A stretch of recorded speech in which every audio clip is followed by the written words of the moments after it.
আসসালামু আলাইকুম প্রিয় দর্শক শ্রোতা। আজকে আমি এসেছি আপনাদেরকে বিমান বাহিনী জাদুঘরের সম্পূর্ণ টাস্কে ঘুরে দেখার জন্য। আপনারা যারা ঢাকায় থাকেন তারা এটা অনেকেই অনেকবার আসছেন এবং দেখেছেন, কিন্তু আমার এই ভিডিওটা আজকে করা যারা ঢাকার বাইরে থেকে তাদের হয়তো এখানে আসাও হয় না এবং দেখেও ওঠা হয় না। প্রথমে গেট থেকে ঢোকার পরে আমরা একটা বাচ্চাদের খেলনার সব দেখতে পাই। এরপরে আমরা সামনের দিকে এগিয়ে যাই। এখানে ঢোকার সময় আমাদের টিকিট মূল্য নিয়েছে 50 টাকা করে, আর গাড়ির পার্কিং বাবদ নিয়েছে 50 টাকা। তো বিমান বাহিনী অথবা সেনাবাহিনী বা নৌবাহিনী যারা আছেন তাদের জন্য হয়তো 50% ডিসকাউন্ট আছে। তো ঢোকার পরই প্রথম যে রাস্তাটা পড়ে, রাস্তার পাশে অনেক ধরনের ফুল গাছ সারি সারিভাবে লাগানো আছে। খুবই মনোমুগ্ধকর পরিবেশ, আপনারা আসলে খুবই ভালো লাগবে। জায়গাটা অনেক বৃহৎ। তো ঢোকার পরে প্রথমেই আমরা যেটা দেখতে পারি, আমাদের বিমান বাহিনীর একটা হেলিকপ্টার। এর একটু সামনে আমরা দেখতে পাচ্ছি বাংলাদেশের সর্বপ্রথম বিমান, যেটা বলাকা নামে পরিচিত। এটা আমাদের রাষ্ট্রপতি ব্যবহার করছেন। এটা আমাদের বিমান বাহিনীর সামরিক হেলিকপ্টার। আগের হেলিকপ্টারগুলো সাইজে অনেকটাই বড় ছিল, যে অনেকগুলো পাখাযুক্ত আছে।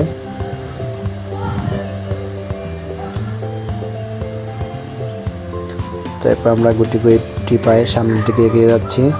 বাংলাদেশের প্রথম বিমানটা আরও সামনের দিক থেকে আপনাদেরকে দেখানোর চেষ্টা করব। জায়গাটা খোলামেলা, অনেক বড়, আশেপাশে অনেক গাছগাছালি লাগানো আছে। আমরা আসছি, অনেক বৃষ্টি ছিল, এজন্য আশেপাশে একটু পানি জমে আছে। বৃষ্টিটা না থাকলে অবশ্য একটু শুকনা থাকতো, আপনারা একটু ভালোভাবে দেখতে পারতেন। তা বৃষ্টির পরের পরিবেশটা আসলে অন্যরকম, রৌদ্র নেই, ভালোই লাগছে। আরও অনেক দর্শনার্থী আসছে যারা বাংলাদেশের এই সর্বপ্রথম বিমানটিতে উঠে দেখতে পারে। এটা ওঠার জন্য আপনাদেরকে টিকিট কাটতে হবে, যেটার মূল্য 30 টাকা।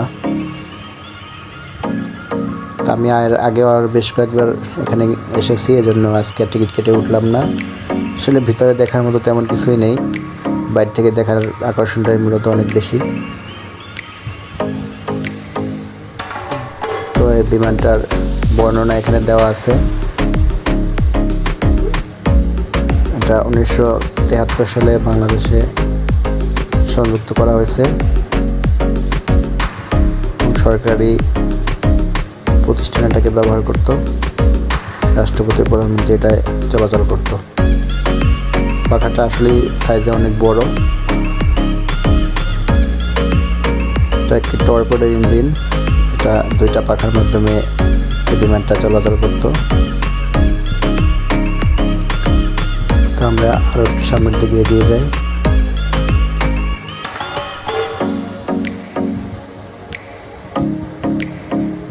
সামনের দিকে আপনারা যেটা দেখতে পাচ্ছেন, এটা হলো একটি রাডার। বিমানগুলো সাধারণত এই রাডারের মাধ্যমে চলাচল করে। রাডার সিগন্যাল পাঠানো হয়, সিগন্যাল বিমান গ্রহণ করে, বিমানের গায়ে স্পর্শ করে আবার সিগন্যালটা রাডার কাছে ফেরত আসে। এটার মাধ্যমে আর কি দেখা হয় যে বিমানটা কত দূর আছে বা কোথায় কত স্পিডে চলছে। তো সামনে সুন্দর একটা অ্যাকুয়ারিয়ামের মতো আছে, যেখানে অনেকগুলো বকা আছে। আমাদের এখানে আছে ফল অথবা ফুল ছিলে 500 টাকা জরিমানা। তাই আপনারা একটু সাবধানে থাকবেন, সবাই নজর রাখে যাতে জরিমানাটা না দিতে হয়। এটা সন্ধ্যার পরে লাইটিং জ্বালানো হয় এবং পানির পাম্পগুলো ছাড়া হয়। আপাতত এটা বন্ধ আছে।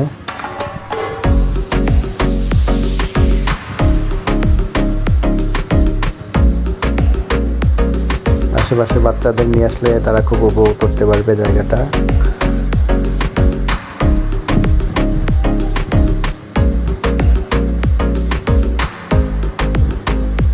প্রচুর বৃষ্টি হয়েছে, যার জন্য আশেপাশে সব জায়গায় পানি জমে আছে।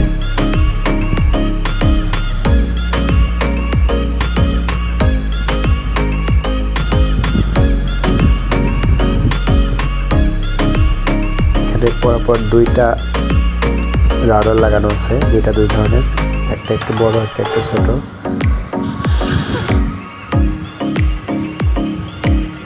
এই পাশ দিয়ে দুইটা দোকান আছে, যেখানে আপনারা আইসক্রিম, তারপর বিভিন্ন ধরনের আচার এগুলো খেতে পারবেন। ফাস্টফুড আছে, ফুচকা আছে। ভিতরের দামটা আসলে অনেক বেশি বাইরের তুলনায়, তো তাও খাবারের মানটা খারাপ না, মোটামুটি ভালোই। বিভিন্ন ধরনের জুস আছে, ড্রিঙ্কস আছে।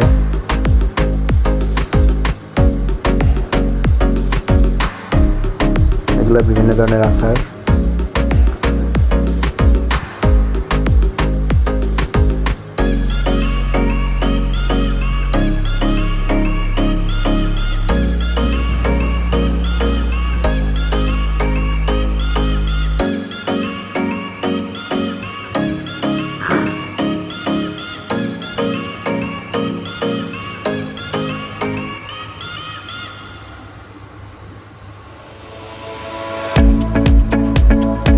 এটা বাংলাদেশের ব্যবহৃত আরো অনেক বড় একটা হেলিকপ্টার, সাইজে আসলে অনেক বড়। এটা এত বড় হেলিকপ্টারটা কিভাবে যে আকাশে উঠছে আমি নিজেই বুঝতে পারছি না। এটা সর্বোচ্চ 1600 ফিট উপরে উঠতে পারে এবং 495 কিলোমিটার স্পিডে চলতে পারত। এটা 1972 সালে বাংলাদেশ বিমান বাহিনীতে সংযোগ করা হয়।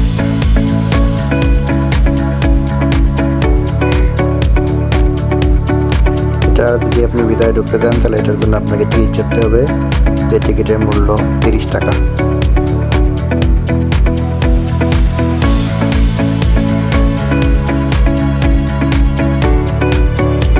আপনাদেরকে বলাকা বিমানের অপর পাশটা আমি আরেক দেখানোর চেষ্টা করছি।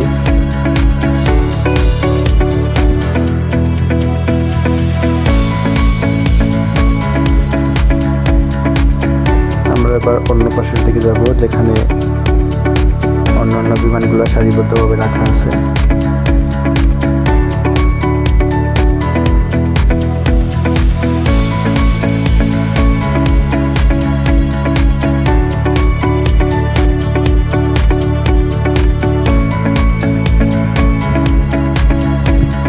রাডারের বর্ণনাগুলো দেওয়া আছে, আপনারা দেখে নিতে পারেন।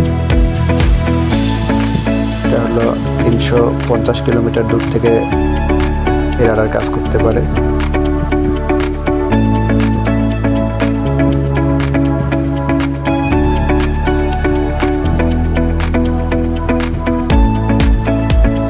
টিকিট কাউন্টার, বিমান ওঠার জন্য সামরিক টিকিট 15 টাকা এবং জনসাধারণের জন্য টিকিটের মূল্য 30 টাকা। আর একটু সামনের দিকে যাচ্ছি।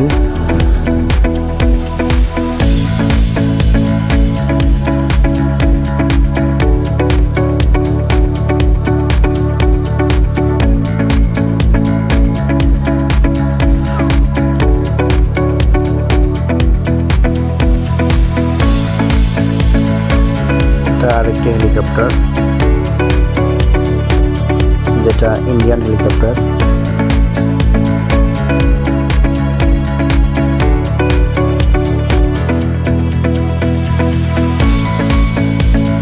ভারতের বিমান বাহিনী ব্যবহার করত।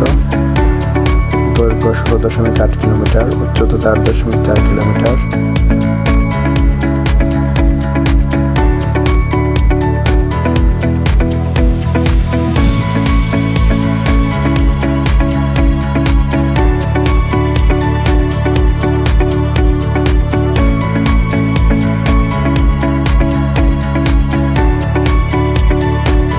সামনে বাংলাদেশ এয়ারফোর্সের আরও একটি বিমান আছে।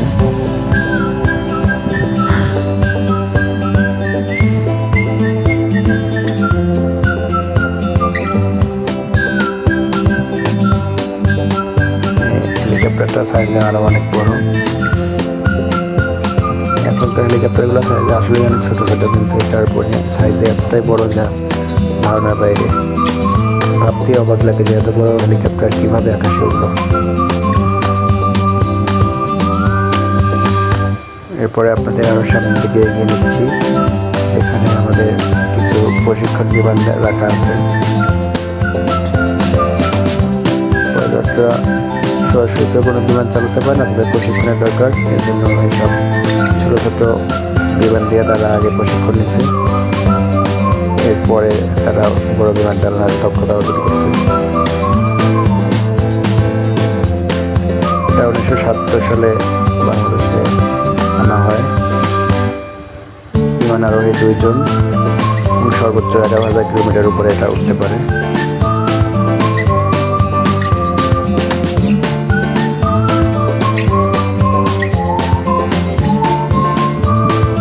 পাশে আরও একটি প্রশিক্ষণ বিমান রাখা আছে। এগুলো সাইজে অনেক ছোট ছোট, 1 বা 2 জন করে উঠতে পারে, অনেক হালকা হয়ে থাকে।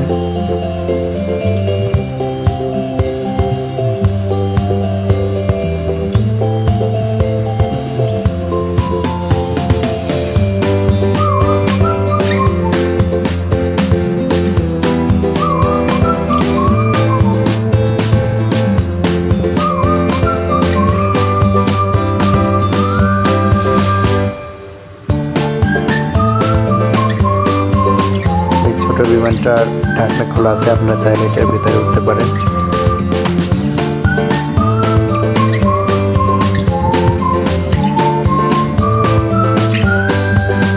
এটাও 2 জন আরোহী নিয়ে চলতে পারে। সর্বোচ্চ গতি 425 কিলোমিটার।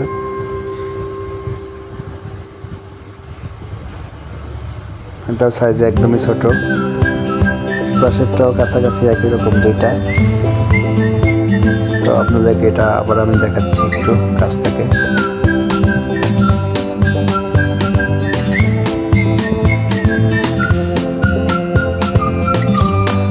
আরোহী 2 জন, সর্বোচ্চ দূরত্ব 11,500 কিলোমিটার। 2011 সালে এটি আমাদের সার্ভিসে ছিল। বাংলাদেশ বিমান বাহিনী এটা প্রশিক্ষণ কাজে ব্যবহার করত। এরপরে আমরা আপনাদেরকে দেখাবো বাংলাদেশের বিগত দিনে যে বিমানগুলো যুদ্ধে ব্যবহার করা হতো।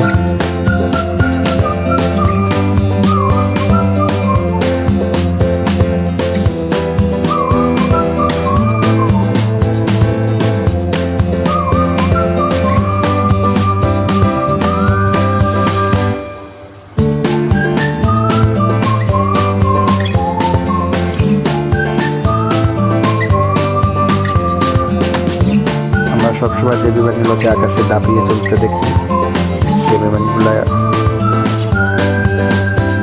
এই ধরনের ছোট ছোট যুদ্ধ বিমান, যেগুলো খুব শব্দ করে অনেক স্পিড নিয়ে আকাশে উড়ে বেড়ায়। এক এক বিমানে এক এক ধরনের স্পেসিফিকেশন আছে।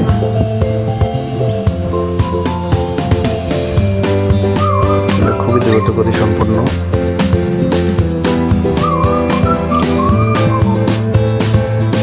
এটা 49,000 কিলোমিটার উপর দিয়ে উঠতে পারতো, যেটা অনেক উপরে, অনেক ধারণার বাইরে।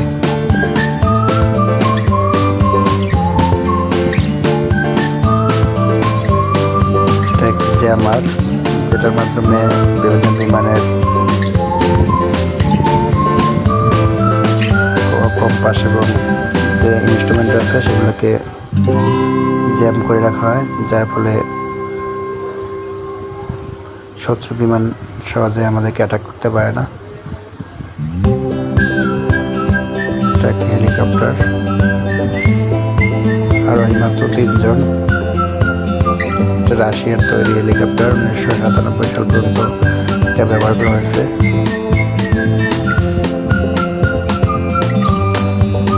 এর পাখাগুলো অনেক বড়, লম্বা লম্বা, বিশাল। সামনে আমাদের আরো একটি রাডার রাখা আছে।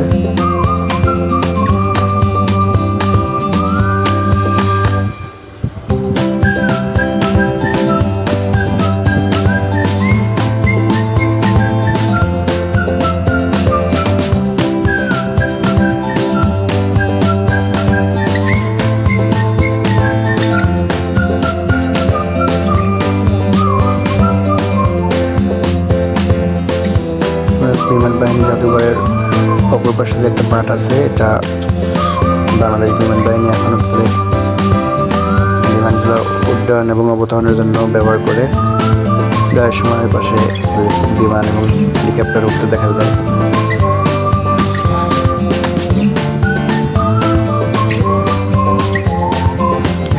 রাডারের বর্ণনাগুলো দেওয়া আছে, রাডার কীভাবে কাজ করে। এটা 2007 সাল পর্যন্ত ব্যবহার করা হয়েছে।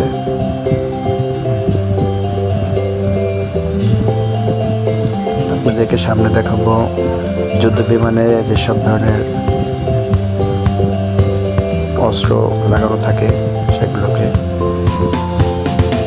সব অটোমেটিক অস্ত্র, যার মাধ্যমে বিমান ফায়ার করে থাকে।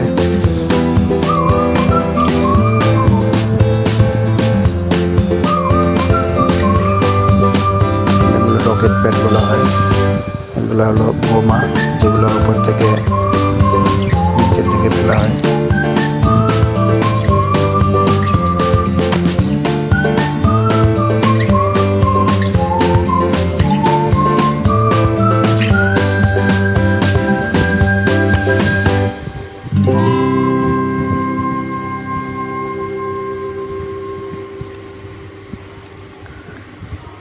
সামনে ভিতরে বাচ্চাদের খেলার জন্য একটা ছোট জায়গা বানানো হয়েছে, যেটার প্রবেশ মূল্য 10 টাকা। এরপর আপনাদেরকে দেখাচ্ছি আমি বিমানে ব্যবহৃত ইঞ্জিনগুলা, যেগুলোর মাধ্যমে যুদ্ধ বিমানগুলো চলতো।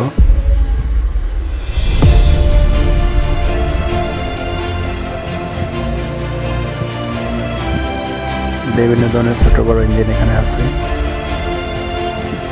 এটা এফ সেকশন বিমানের ইঞ্জিন। এটা মিগ 21-এর ইঞ্জিন।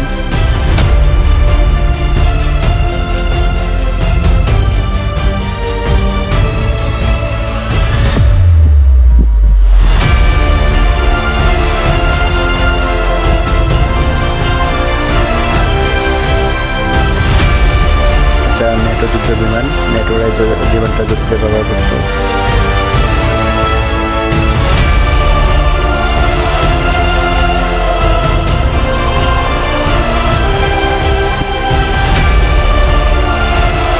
নেটো সম্পর্কে আপনারা আগে অনেক জানেন।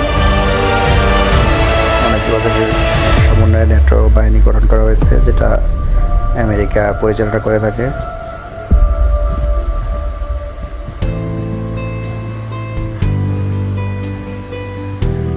বাংলাদেশে ব্যবহৃত বিভিন্ন ধরনের যুদ্ধ বিমান, যেগুলা 1972 সালের পর থেকে আকাশ প্রতিরক্ষার কাজে ব্যবহার করা হতো।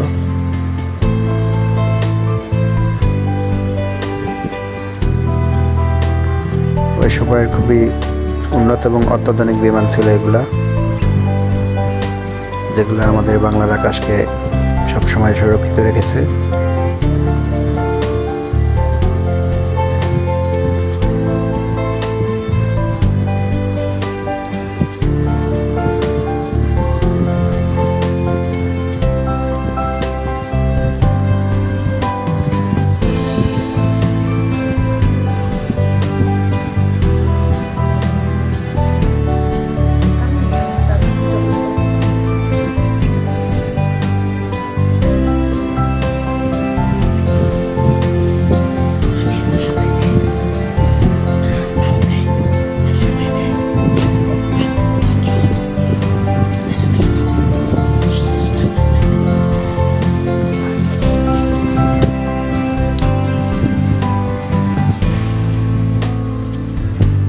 বিমান দেখার পালা এখানেই শেষ।